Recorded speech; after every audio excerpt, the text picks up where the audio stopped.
Thank you for the opportunity to be here with you today. And when we first start this, I wanted just to give you a little bit of information about my family. I think that's important because I believe family is most important to anything that you do. My wife, Monica, she's an accountant at Presbyterian College down in Clinton. And then I want to talk about my children a little bit. Adam Jr. is a 2009 graduate of Lawrence High School.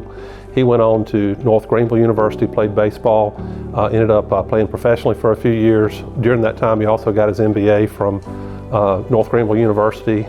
He was the first group of Montessori students that came through Lawrence High many years ago. And I really believe that Lawrence 55 was critical in his development, and I appreciate their help with him. Evan was a 2017 graduate of LDHS. He's received his mechanical engineering undergraduate degree. He's currently in the PhD program at Clemson, and we're very proud of him.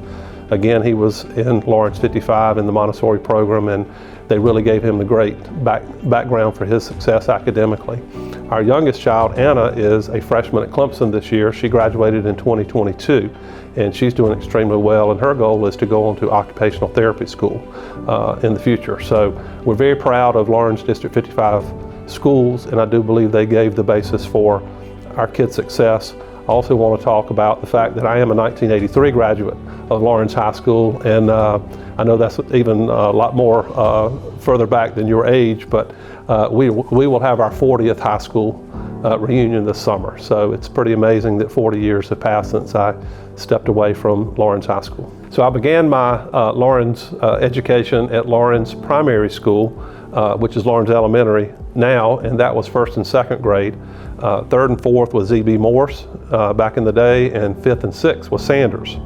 Seventh and eighth was Lawrence Junior High School, and then obviously transitioned to the high school for 9 through 12.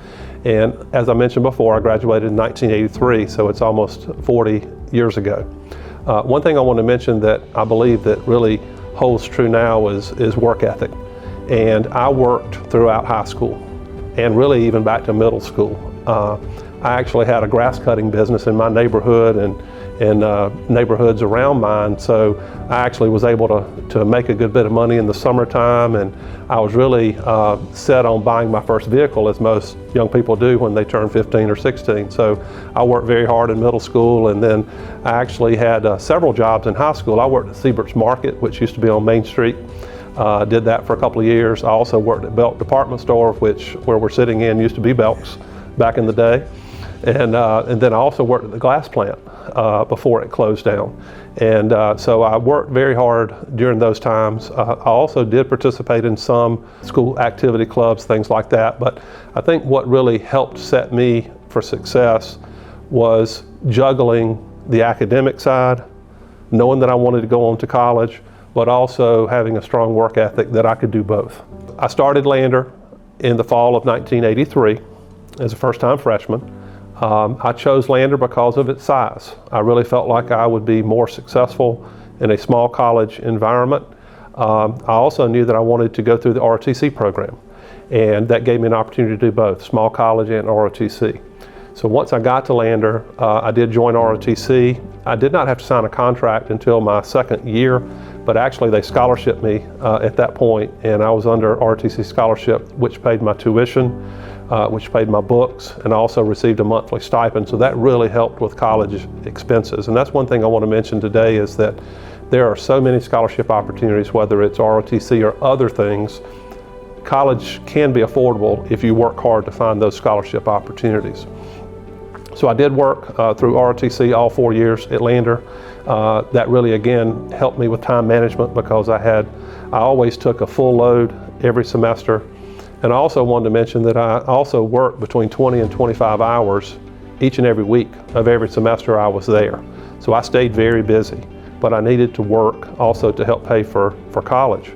I actually was our intramural director, so I was the student director of intramurals. So I had to do everything from assigning the referees, to creating the brackets, to creating everything that it was. So I worked directly for the intramural director. So I love sports, so that really, it was work, yes, and it took a lot of time, but it was very enjoyable. And I lived on campus all 4 years. I felt like that was important, to be a part of campus.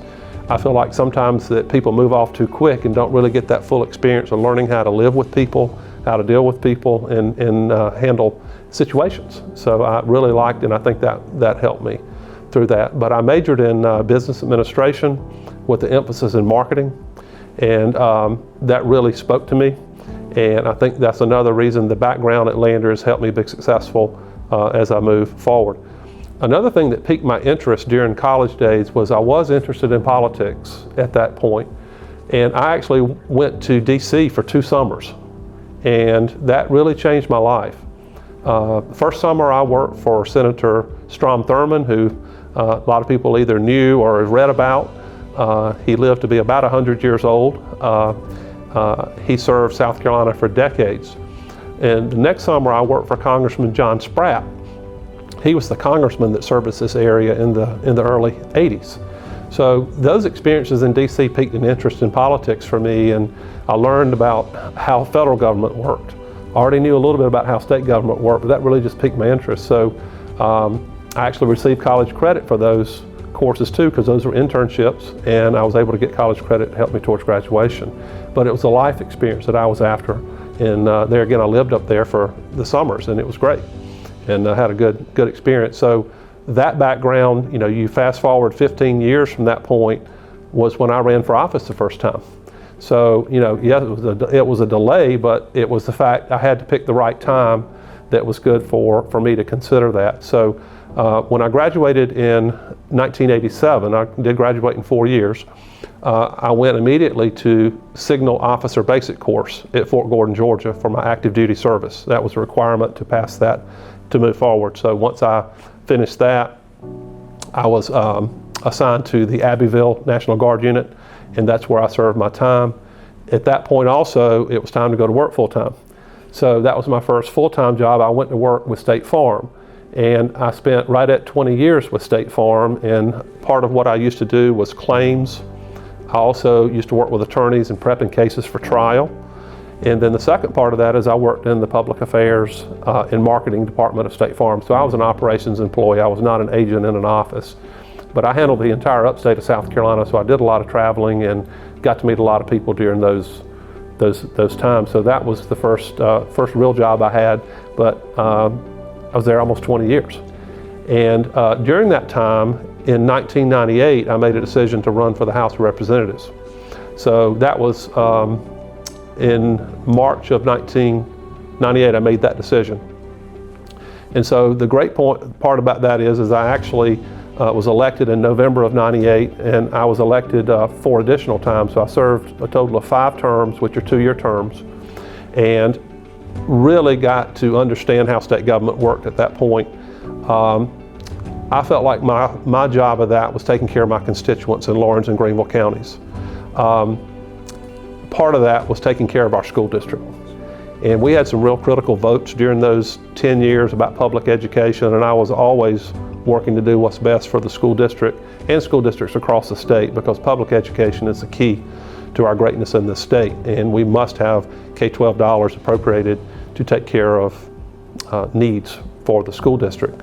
So I served from 1998 to 2008. I served on multiple committees, but the most prestigious committees I served on, was Judiciary Committee. And then the last 4 years, I served on Ways and Means Committee, which, as you know, that is the budget writing committee, and budgets begin in the House of Representatives for the state. So I was one of a core group of few people that actually worked on crafting the state budget. And the last several years of that, I was a budget subcommittee chair. I handled economic development. So I was part of a small group of 3 in a subcommittee that helped write the budget for our economic development for the state, which is pretty incredible. And then of course it went to the full Ways and Means, full House, and then the Senate, and then the governor. But it was great being a part of that process. So that really helped me understand the state government as well. I was perfectly happy with State Farm and serving in the House. But in 2008, I felt a calling back to my alma mater. And I had the opportunity to go back to Lander as vice president. The president at that time was Dr. Dan Ball, and he invited me to come back in his senior administration. And I've been back ever since. So it takes guts to leave something you're familiar with, of 20 years of State Farm and 10 years in the House. I was prepped to run again for that fall. But I just felt like it was time to do something different. And I love every minute of being back at Lander. It is a demanding job that I do, but I enjoy getting up every day and going to work. And a little bit about what I do at Lander now, because we are small in comparison to other big state universities. So a lot of us do many, many hats. So our first couple of years when I was back in 2008 through 10, I did fundraising for us. I really enjoyed that, but my true passion was governmental. And in 2010, we created the Governmental Affairs Office. We had not had a full-time Governmental Affairs Office. So I was Lander's representative in Columbia, and I did a little work in DC on legislation and budgets. So we have to submit that every year, monitor that, and make sure we're getting our fair amount of appropriations. So so that was enjoyable for that time. In 2015, we had a president change, and Dr. Richard Cosentino, Rich, he had been at University of Maryland, he had been at Johns Hopkins, he had been in the North Carolina system, so he really understood higher education at a national level. And we were fortunate to have him hired at Lander on July 1 of 2015. So when he came, he asked me to step up into a different role.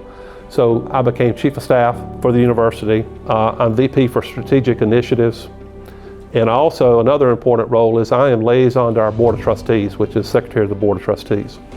All state universities are governed by Board of Trustees, which are either appointed or elected by the General Assembly. So my governmental experience certainly helps me with the understanding of that, but I handle the professional relationship between the university and all 17 of our board members throughout the state. So I wear many hats, but those are the three main ones, and I do serve as senior advisor to the president. So any critical issue, whether it's legislative or local or anything, I am the senior advisor to the president, which I enjoy being in that inner circle. One thing that I want to talk about for success for our students is building relationships. Building relationships in life is one of the most critical things you can do, whether it be students in your school, whether it be in the community, whether it be in your church, any relationship. Build those relationships, because you never know 10 years from now when you go back and need that relationship. Another thing that I want to say is don't burn bridges. Because you may need that person or that individual or that organization in the future. Just be compassionate, build relationships, but don't burn bridges, because that's important. Another thing I want to stress is work ethic. Nothing comes cheap. Don't take shortcuts. Work hard, study hard, and figure a way to get it done. All of us have some shortcomings or fail in something during our lifetime. The key is picking yourself back up and starting back over the next day. Don't take that failure. Get up and fix it. I want to thank Lawrence District 55 for all of the opportunities they've given me and my family during these years. Once a Raider, always a Raider.